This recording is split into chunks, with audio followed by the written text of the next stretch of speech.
Salut,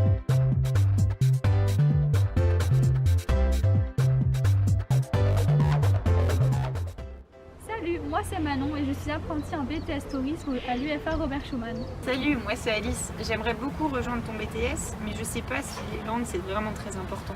Très bonne question. Suis-moi, je vais t'expliquer pourquoi. Bonsoir madame. Hi, so I'd like to rent a room for two people, please. Je comprends pas ce que vous dites. A room for two people? Je vais appeler les responsables. Madame Morel? Oui? Hi, how can I help you? So I'm in town for the weekend with my husband and I'd like to rent a room for two. That's amazing. Personne n'aimerait se retrouver dans cette situation. C'est pour cela qu'à l'UFA Robert Schuman, tu as le choix entre 3 langues. Ah donc on choisit l'anglais plus une autre langue? Tout à fait, mais elles ont la même importance au niveau des épreuves. Suis-moi et tu verras. Hi, welcome to the English class. I'm Lucy. Alors on n'introduit plus, l'anglais c'est la langue universelle. Elle te permettra de communiquer avec des personnes de toute nationalité et ce, même en France. Je vous présente Madame Daven, notre prof d'anglais. Il faut bien comprendre que l'anglais que nous allons travailler, c'est l'anglais du tourisme, donc un anglais pragmatique et professionnel. Vous apprendrez donc à accueillir un visiteur, à prendre une réservation, à encadrer un groupe. Concrètement, vous repartez sur de nouvelles bases. Et sinon, le choix de mes langues aura-t-il un impact sur mon avenir professionnel?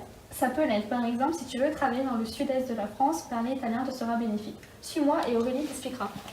Ciao, sono Aurelia e ho scelto l'italiano. L'italien, c'est une langue qui est plutôt facile à apprendre et en plus d'être une très jolie langue, elle est parlée partout dans le monde. Et si comme moi tu n'es pas fan de l'allemand, c'est la langue idéale.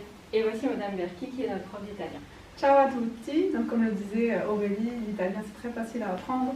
Que ce soit pour le travail, parce que l'Italie est le premier partenaire commercial de la France, ou que ce soit pour les loisirs, avec tous les sites à visiter, classés au patrimoine mondial de l'UNESCO.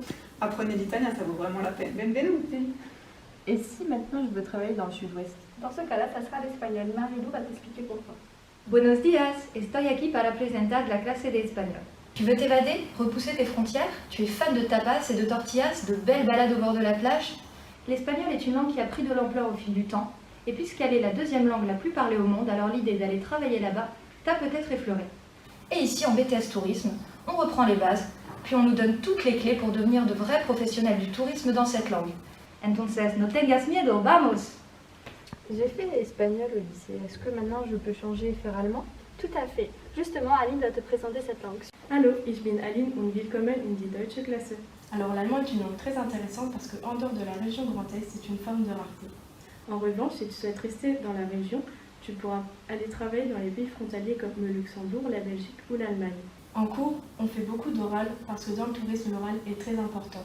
On fait beaucoup de mise en situation pour s'entraîner pour l'examen, mais également les semaines en entreprise. Et pas de panique, au début de l'année, tout le monde arrive avec un niveau différent, alors on prend toutes les bases. Merci beaucoup pour ces informations. J'hésite encore entre le choix de mes langues, mais je vais y réfléchir. Il n'y a pas de quoi. Et vous, que choisirez-vous?